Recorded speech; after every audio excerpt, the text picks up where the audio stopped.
Continuando con el curso de seguridad física y ambiental, en esta ocasión hablaremos de los problemas ambientales. Los temas que van a verse en esta presentación son problemas relacionados con la electricidad estática, problemas de temperatura o problemas de ventilación que pueda surgir dentro de la empresa, dentro de la organización.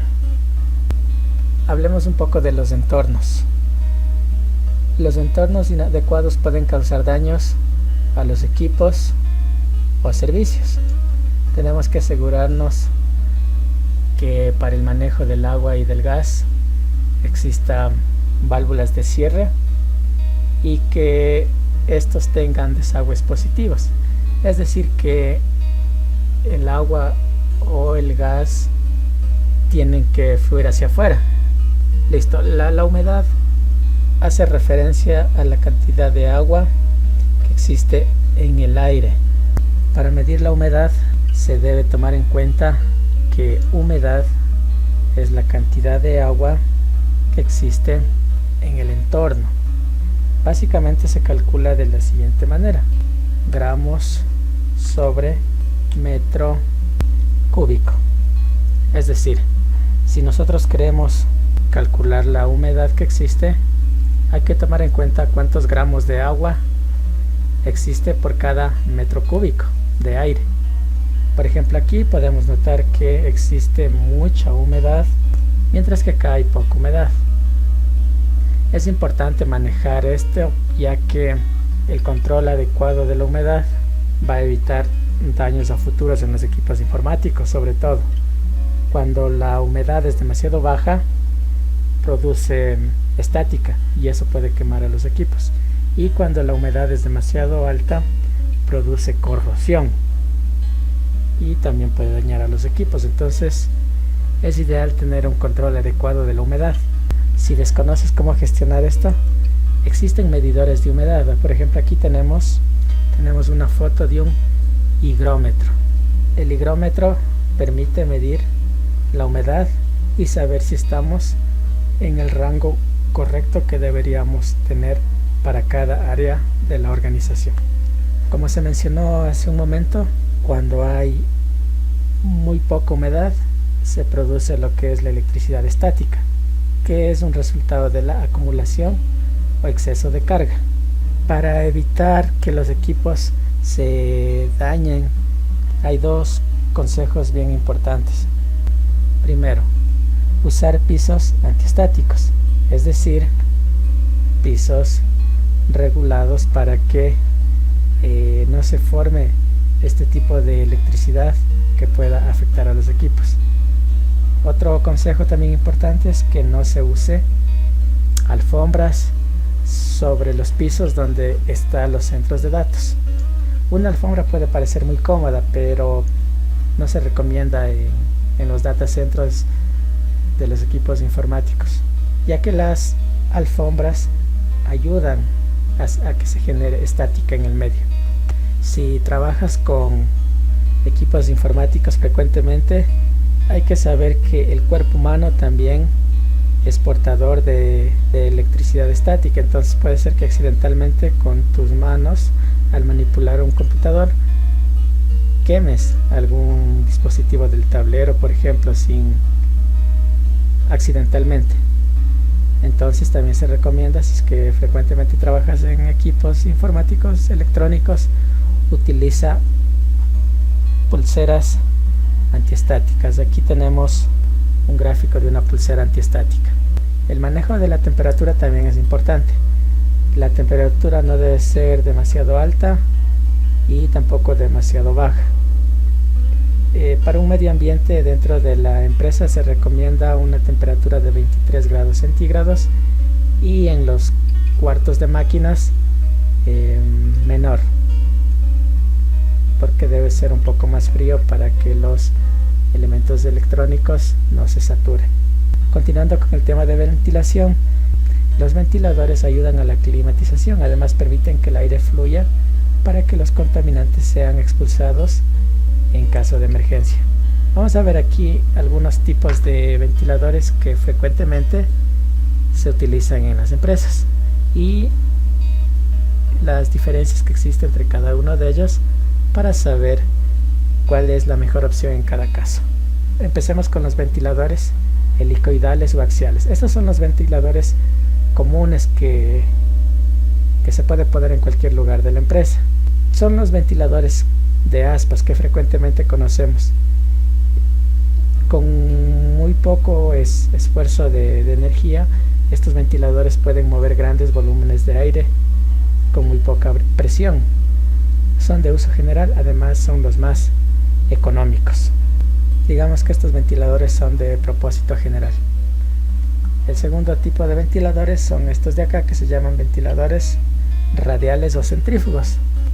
Se le llama ventilador centrífugo porque el flujo de aire sale en dirección radial a su eje. Estos ventiladores, digamos que existen de dos tipos, ¿no? Ventiladores centrífugos con palas hacia adelante y ventiladores centrífugos con palas hacia atrás.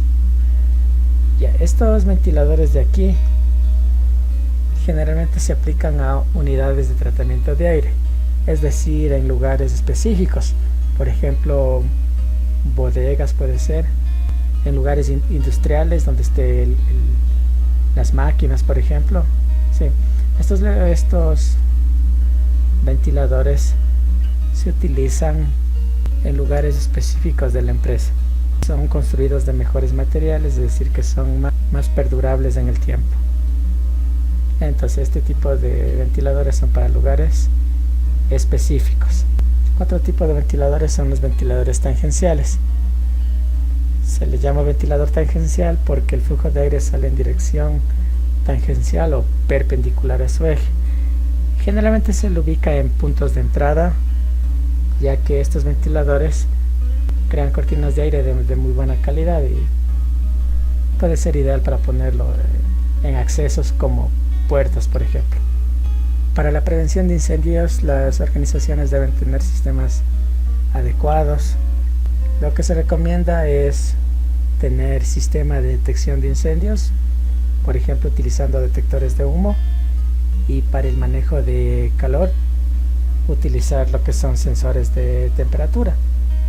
Por ejemplo, aquí en la gráfica tenemos la imagen de un sensor de temperatura. Este es un sensor de temperatura y podemos ver en este caso que está marcando 23,6 grados centígrados. Ideal para saber si en el medio ambiente la temperatura está dentro del rango esperado. En caso de que se produzca algún cortocircuito y se genere humo, es ideal contar con este tipo de sensores de humo. Estos sensores de humo son bastante eficientes y sirven para alertar a la organización en caso de que exista peligro de incendio. Se recomienda ponerlos sobre y por encima de los techos, por debajo de los pisos elevados, en los cerramientos y conductos de aire. En definitiva, extender uniformemente a través de las áreas normales o de mayor circulación dentro de la empresa, donde se pueda producir algún tipo de incendio. Algo importante también es que dentro de la organización exista un espacio para la circulación correcta del aire. Bueno, este espacio se suele llamar plenum. Es un espacio que existe entre el techo verdadero y el techo falso, o entre el piso verdadero y el piso falso. Se utiliza bastante el plenum para oxigenar la instalación. El plenum se utiliza para la circulación de las corrientes de aire, para que tengamos un clima ideal en todas las secciones de la organización. Vamos a hablar un poco de lo que son los incendios y cómo se suprime. Bueno, un incendio se produce cuando se reúnen tres elementos, que son el comburente, el combustible y el calor. Es decir, deben existir estos tres elementos para que se forme un incendio. Entonces vamos a ver un poco de esto. El combustible es lo que sirve como propagación del fuego, es lo que alimenta el fuego. Los combustibles pueden ser sólidos, líquidos o gaseosos. Por ejemplo, la gasolina es un combustible. La madera es otro combustible. El segundo elemento para formar incendios es el calor. El calor permite dar inicio y mantener la propagación del fuego. Es por eso que hay que tener una buena gestión de la temperatura. Hay que tener una climatización adecuada, ya que el calor estimula a que se crea un incendio. Y el tercer elemento es el oxígeno, también llamado comburente. Este elemento posibilita la vida de las llamas e intensifica la combustión. Existen 5 tipos de fuego: A, B, C, D y K. Y los elementos que sirven como combustible son diferentes dependiendo del tipo de fuego. Ya vamos a ir poco a poco explicando en qué consiste cada uno de estos tipos de fuego. Empecemos con el tipo de fuego tipo A. Es el fuego más común que se tiende a dar, ya que los materiales que sirven como combustible son madera, papel, telas, cartón, etc. Para apagar este tipo de fuego se utiliza agua o espuma. ¿De acuerdo? Entonces, si el fuego se produce por la quema de madera, papel o cartón, se debe utilizar agua o espuma. El siguiente tipo de fuego es el fuego tipo B, y este en cambio se produce por alcohol, gasolina o algún líquido derivado del petróleo. Por ejemplo, la pintura, tiñer, el diésel. Sí, el fuego tipo B hace referencia a materiales líquidos. Por ejemplo, si tenemos este tipo de fuego, no debemos tratar de apagarlo con agua, sino utilizar extintores de CO2, espuma o de polvo seco, pero jamás con agua. ¿De acuerdo? Entonces el fuego tipo B es aquel que se produce al quemar algún líquido combustible. El tercer tipo de fuego es producido por electricidad o por gases. Entonces las razones más comunes son, por ejemplo, cortocircuitos en equipos eléctricos, sobrecargas, y también producido por gas natural, hidrógeno, propeno o butano. Por eso es importante tener un control adecuado del manejo de gas. Por ejemplo, es importante, esta es una bombona de gas, por ejemplo, es importante que la distancia que existe entre esta bombona de gas y la cocina, por ejemplo, esta distancia sea más de 2 metros para evitar cualquier tipo de incendio. Cuando tengamos este tipo de fuego, el tipo C, para apagarlo se recomienda un extintor de CO2 o de polvo seco. El cuarto tipo de fuego es llamado el fuego tipo D y es producido por limallas de metales, es decir, cuando los metales son reducidos a virutas muy finas, pueden producir incendio. Aquí tenemos algunos materiales que pueden producir fuego, por ejemplo, sodio, el magnesio, el potasio. Cuando están en limallas muy finas, pueden producir fuego. Para apagar este tipo de fuego, lo que se recomienda es utilizar extintores de polvo seco. Vamos con el quinto tipo de fuego. En algunas partes lo llaman fuego tipo F, en otros lados fuego tipo K. Pero bueno, este tipo de fuego es producido por aceites vegetales y grasas animales. Generalmente se produce por la utilización de materias en aparatos de cocina, y es relativamente nuevo este tipo de fuego, ya que en el 2005 se lo creó, ya que no se puede utilizar los mismos agentes extintores a base de CO2 o de polvo ABC. Entonces en este caso, si se produce por por aceite o por grasa, digamos, el fuego, se recomienda utilizar un extintor de polvo seco, específicamente de polvo seco para este tipo de incendios. Algo importante también es tener en la organización un sistema HVAC, que son las iniciales de Heating, Ventilation and Air Conditioning, para que este sistema se active automáticamente cuando exista un incendio. Sí, entonces consiste en una serie de ventiladores de alta potencia que van a prenderse cuando se detecte el fuego. Entonces también sería importante la disponibilidad de adquirir este equipo, que al comienzo tal vez resulte un costo bastante alto, pero que al futuro nos va a dar mayor garantía al momento de extinguir algún fuego masivo o grande que esté en la organización. Para la extinción automática de incendios también se cuenta con aspersores o rociadores, que son estos elementos que están aquí y que pueden ser colocados generalmente se colocan en los techos de los pasillos para evitar que se propague el fuego. Prácticamente la totalidad de inmuebles tienen que estar protegidos con este tipo de aspersores y se utilizarán casi en todos los casos. La única razón para que no se los utilice es cuando el tipo de fuego no sea recomendable tratarlo con agua. Vamos a ver ahora cómo gestionar correctamente el perímetro de seguridad. Dentro de la organización, en lo que se refiere a puertas y ventanas, estos deben tener cerraduras. El propósito de una cerradura es retardar a los intrusos hasta que puedan ser detectados y detenidos.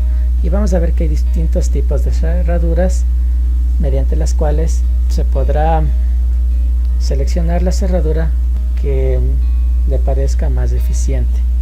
Entonces existen cerraduras mecánicas, cerraduras de combinación y cerraduras con cifrado. Empecemos con las cerraduras mecánicas. Bueno, las cerraduras mecánicas son las cerraduras clásicas comunes que nosotros conocemos. Aquí tenemos algunos ejemplos de cerraduras mecánicas. Este tipo de chapas, por ejemplo, de cilindro, son mucho más eficientes que aquellas otras que solamente tienen un sistema de seguridad hecho por un pasador rectangular, ya que estos pasadores son de acero. Además que la distancia que este seguro ingresa en la otra parte que va en la pared hacen que sea más difícil de abrirla. Con respecto a los candados, este tipo de candado que tenemos aquí es un candado biselado. Podemos ver que tiene una cobertura. Es mucho más seguro, ya que un candado tradicional, con ayuda de alguna pinza o alguna llave de presión, el atacante podría tratar de romper este arco de aquí. En este candado tipo biselado es más difícil hacer esto, ya que por su forma es complicado, digamos, aplicar alguna palanca o tratar de romper el pasador. Entonces estos dos tipos de cerraduras deberían ir en las puertas y en los interiores, por ejemplo, en vitrinas y ese tipo de cosas. Se puede utilizar estas otras cerraduras mecánicas, que son cerraduras de pasador o las cerraduras de oblea, para el caso de vitrinas de vidrio. Otro tipo de cerraduras son las cerraduras de combinación. Estas cerraduras también son de tipo mecánico. La diferencia es que no tienen una llave que las abra, sino que aquí se utiliza un código, y si el código es correcto se podrá abrir la puerta o la ventana. Igual, este tipo de cerradura se recomienda para interiores, ya que en una puerta principal, por ejemplo, no sería buena idea utilizar esta cerradura, ya que el atacante podría, bueno, si no sabe el código, podría aplicar una palanca con una barra metálica, por ejemplo, y mediante presión tratar de romper el pistillo y entrar violentamente al lugar que esté protegiendo la cerradura. Este otro tipo de cerradura tiene una combinación, pero en cambio es tipo caja fuerte, entonces hay que saber correctamente cuántas vueltas hay que girarla y en qué numeración detenerse para poder abrirlo. Otro tipo de cerraduras son las cerraduras electrónicas. Son un poco más eficientes que las cerraduras de combinación. Estas cerraduras les permite dar un cifrado y tiene algunas características importantes. Por ejemplo, el administrador tiene la potestad de cambiar el código de las cerraduras, por ejemplo. Entonces, para darle mayor seguridad, si es que alguien por alguna razón ya se ha enterado del código descifrado, el administrador simplemente podrá cambiar el código y proteger el inmueble donde está la cerradura. También se puede dar diferentes tipos de combinación para diferentes personas. Entonces hay cerraduras electrónicas que pueden tener varias claves y cada clave se le puede dar a cada persona, digamos. Puede ser una clave para que el material de limpieza entre solo con esa clave, puede ser otra clave para el personal administrativo. Se puede registrar la hora donde la persona entre a la oficina o al lugar donde esté la cerradura. Entonces es fácil darse cuenta, por ejemplo, si es que entró alguien con código de limpieza o entró alguien con código de administrador, por ejemplo. Se puede trabajar en diferentes momentos del día también, es importante. Se puede poner claves temporales, es decir, que se activen, por ejemplo, a las 6 de la tarde, que es a la hora que todo el mundo debería salir. También una ventaja de estas cerraduras es que pueden tener códigos de emergencia, es decir, en caso de incendio o en caso de temblor y todo el mundo tiene que salir, entonces se puede poner un código de emergencia para que se pueda salir rápidamente. Y también se puede poner códigos de anulación. Puede ser que se produzca algún tipo de descarga eléctrica que dañe el circuito electrónico, entonces para no quedarse encerrado también una ventaja de estas cerraduras es que tienen código de anulación. Aún así siguen siendo un poco frágiles estas cerraduras, entonces igual son recomendadas para interiores, para las partes internas de la organización, no para las puertas principales, sino para las partes internas. Otro aspecto importante en la seguridad corporativa es los bloqueos de dispositivos. Los equipos informáticos deben estar bloqueados. Por ejemplo, las computadoras, los celulares, los laptops, es decir, todo este tipo de equipos generalmente deben estar bloqueados para que no cualquier persona pueda utilizar. Por ejemplo, si en el data center existe una impresora centralizada, no debería darse el caso de que cualquiera pueda imprimir, sino que si necesitas imprimir algo, pidas acceso a alguna persona que esté a cargo de la impresora, y con eso se sabe quién utilizó la impresora, qué información imprimió, a qué hora imprimió, y tener un seguimiento del uso de los recursos. Debe haber también un control de interruptores. En caso de querer apagar todos los equipos, debe haber un interruptor general. También debe haber bloqueo físico para los equipos. Por ejemplo, los servidores en este caso deberían tener algún tipo de cerradura o algún tipo de seguridad física para que cualquier persona simplemente no entre y se lleve el dispositivo físico. Entonces debe haber también seguridad física a nivel de computadores, a nivel de equipos informáticos.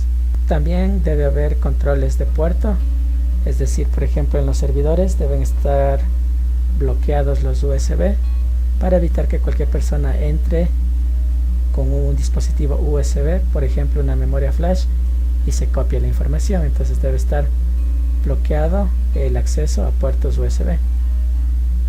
Y lo que son en el tema de cables también deben estar organizados correctamente para que no se enreden, para que no se rompan, para que no estorben a los usuarios. Por ejemplo, aquí mostramos un organizador de cables. Entonces los cables deben estar en esta manera, no dispersos sino agrupados de una forma más segura. Entonces con esto evitamos que los cables se rompan, que estorben a las personas, e incluso por estética es mejor que los cables estén bien organizados. Algo importante también, hablando de este tema de las cerraduras, es tener un conocimiento acerca de las principales herramientas que en este caso los atacantes pueden utilizar para romper o desbloquear las cerraduras, sobre todo las cerraduras mecánicas y las cerraduras de combinación. Entonces vamos a ir explicando. Por ejemplo, esta barra que tenemos aquí es lo que se conoce como pata de cabra. Es una barra de hierro que sirve para hacer palanca y romper las bisagras de una puerta de una manera violenta. Otra técnica que pueden utilizar los atacantes es tener un set, un conjunto de llaves viejas, por ejemplo, e irlas probando. A veces cuando las llaves son muy comunes, puede darse el caso de que alguna llave coincida y con un poco de manipulación logre abrir la cerradura o el candado. Entonces también se recomienda no tener cerraduras o candados muy comunes o muy baratos en este caso, ya que pueden ser accionados por fuerza bruta, es decir, utilizando varias llaves y probando a ver si alguna de estas logra desbloquear la cerradura. Otra técnica que puede utilizar los atacantes es por medio de unas pequeñas láminas de aluminio que sirve para hacer que los seguros de la cerradura salten y liberen el seguro. Si nosotros vemos una cerradura de frente, tiene una forma parecida a esto. Digamos, este es el borde de la cerradura y por aquí está la parte por donde se ingresa. Digamos que aquí debe entrar la llave. Esta parte de aquí es un cilindro. Sí, es un cilindro y los seguros se encuentran ubicados en la parte superior. Entonces lo que se hace es tratar de ingresar estas láminas, estas pequeñas láminas de aluminio por esta parte de aquí para desbloquear los seguros y que el cilindro de la cerradura gire. En cerraduras de bajas prestaciones es muy común que este tipo de ataques sí tengan éxito. Entonces hay que utilizar cerraduras de alta gama, por así decirlo. Por ejemplo, cerraduras Viro o cerraduras Travex son muy buenas contra este tipo de ataque. Otro tipo de herramienta que los atacantes pueden utilizar para forzar cerraduras son el manejo de ganzúas. Estas herramientas que tenemos aquí se llaman ganzúas y sirve para forzar a las chapas o a los candados. ¿Ya? Por eso es importante tener buenas cerraduras.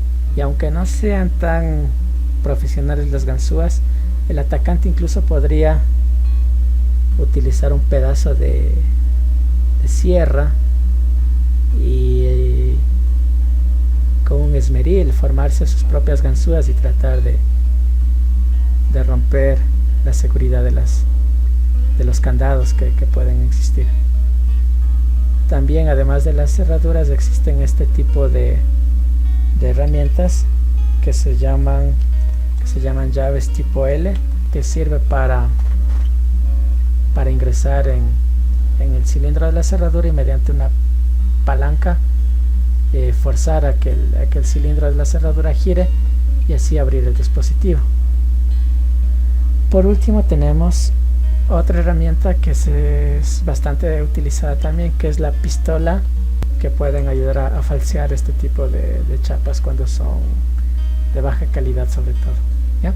Entonces, como podemos ver aquí, existen algunas técnicas que los atacantes pueden utilizar para desbloquear las cerraduras. Entonces sí es importante tener un control adecuado de ellas. Continuamos con los controles de acceso personal. Entonces existen diferentes tecnologías o diferentes protocolos a seguir para otorgar el acceso a un edificio. Entonces vamos a ver aquí algunos. Usuario activado. Ya significa que para que el usuario ingrese tiene que utilizar algún tipo de mecanismo o de procedimiento que le obligue a registrar sus datos, entre ellos la hora de entrada. Por ejemplo, utilizar tarjetas magnéticas o datos biométricos que sirvan después como evidencia para saber a qué hora entró el usuario, por qué puerta entró, etcétera, etcétera. También existen dispositivos de proximidad o transponedores. Ya, entonces este tipo de sistemas lo que hace es reconocer la presencia de un objeto, por ejemplo mediante tokens de control de acceso, que generalmente son hechos con sensores. Entonces, por ejemplo, si tenemos un sensor en el piso, podemos saber si entró alguien o no. Hablemos un poquito de lo que son las cercas, o también conocidos como fencing. Entonces, este debe ser el primer filtro perimetral de la empresa. La idea de las cercas es que permitan disuadir o retrasar a los intrusos. Entonces aquí algunas recomendaciones. Las cercas de 1,5 metros solo disuaden a los intrusos. Las cercas de 2 metros ya se consideran altas para escalar, y las cercas de 2,5 metros o más son las que ya se consideran serias. Entonces, si el atacante observa que hay una cerca bastante alta y en la parte superior existen alambres de púas o una cerca electrificada, digamos, es muy probable que realmente desista de ingresar. Listo, como mejores prácticas de fencing, bueno, el perímetro debe estar cercado para hacer una primera línea de defensa. Las áreas críticas deben tener cercas bastante altas. Se recomienda de 2.5 metros o más. Por ejemplo, si somos distribuidores de electrodomésticos y queremos proteger, por ejemplo, las bodegas donde se guarda este tipo de cosas, obviamente debe haber una buena gestión de las cercas del fencing. Algo importante también para el manejo de la seguridad física es la colocación de volardos. Los volardos son estos pequeños pilares metálicos, o bueno, a veces también son de hormigón, que sirve para evitar, por ejemplo, que un automóvil entre bruscamente y colisione con el edificio, por ejemplo. También se puede organizar para formar un camino natural para caminar y asegurar, por ejemplo, a los peatones que pasan por la empresa para que no sean atacados accidentalmente por un vehículo, por ejemplo, que tenga problemas de freno o algo similar. El manejo de iluminación también es muy importante, ya que la iluminación disminuye la probabilidad de actividad criminal. Es decir, siempre el atacante va a verse motivado, estimulado a atacar los lugares donde no exista iluminación o donde exista baja iluminación. Entonces cada luz debe cubrir su propia zona y no debe haber espacios sin luz en la cobertura. La cobertura de la luz debe sobreponerse y la iluminación debe dirigirse lejos de los guardias de seguridad para que ellos puedan fácilmente ver todo el perímetro. Por ejemplo, en esta foto vemos que el lugar tiene una buena iluminación, es decir, entonces si el guardia de seguridad, por ejemplo, está en esta parte de aquí, entonces fácilmente tiene campo de visión para llegar a todos estos lugares de una manera rápida, para observar todo este tipo de lugares de una manera rápida. La vigilancia también debe ser ayudada o respaldada por circuitos cerrados de televisión, que consisten en grupos de cámaras, transmisores, receptores, sistemas de grabación. Entonces Esto ayuda a tener un control adecuado, sobre todo en las noches, ¿no? Que es más vulnerable una organización a ser atacada por intrusos. Se recomienda, si van a poner cámaras de seguridad, que utilicen cámaras que tengan una longitud focal adecuada. Las cámaras son dispositivos acoplados, cargados, que toman luz de una lente y las convierten en una señal eléctrica. Hay dos tipos de lentes en la cámara de circuito cerrado de televisión. Existen cámaras de longitud local fija y cámaras de enfoque variable, que son un poco más caras. Las cámaras de enfoque variable son aquellas que permiten hacer un zoom, es decir, permiten hacer un acercamiento más específico a ciertas zonas. Y las cámaras de longitud local fija son aquellas que no tienen zoom. Entonces algo ideal sería, por ejemplo, en los exteriores poner cámaras con longitud de enfoque variable, y en las partes interiores, pasillos por ejemplo, longitud local fija. También para la vigilancia en la parte interna de la organización se recomienda utilizar estas cámaras de aquí, que son conocidas como videocámaras de domo. Algunas tienen rotación, que bueno, es mucho mejor obviamente, y hay otras que son estáticas, dependiendo del lugar donde se las coloque. Lo ideal es no dejar puntos muertos o puntos ciegos dentro de la organización. Y también se recomienda que estas cámaras tengan buena distancia focal. La distancia focal se refiere a la cantidad de área que se puede ver. Las lentes de ángulos anchos utilizan distancias focales pequeñas. Los ángulos estrechos utilizan largas distancias focales. Si no tiene una cámara de circuito cerrado de televisión, debe elegir una distancia focal adecuada para su aplicación. Es decir, tratar de utilizar las cámaras más apropiadas para los lugares más apropiados. En general debe tener cámaras con iris automático que se pueden ajustar a la luminosidad de las construcciones exteriores. Listo, entonces, además de eso, es bueno contar con un sistema adecuado de detección de intrusos. Estos sistemas pueden ser electrónicos o pueden ser físicos. Entonces, un IDS es un sistema de detección de intrusos. Entonces existen IDS que son a nivel de red, existen IDS que son físicos y que ayudan a detectar la presencia de un intruso. También existen IDS electromecánicos que determinan si alguna ventana, por ejemplo, fue abierta o fue rota. Los sensores de vibración también son bien importantes en los puntos principales de acceso para verificar si existió alguna actividad anormal o extraña en algún punto de entrada de la organización. Y listo, entonces con esto estaríamos terminando el curso de seguridad física y ambiental. Espero haberte ayudado un poquito a comprender todo lo que se requiere para entender de mejor manera cómo establecer salvaguardas o contramedidas en la organización. Como mencioné en los primeros videos, existe toda una metodología, que es la metodología CPT-ED, y también existe el ISO 27000, por ejemplo.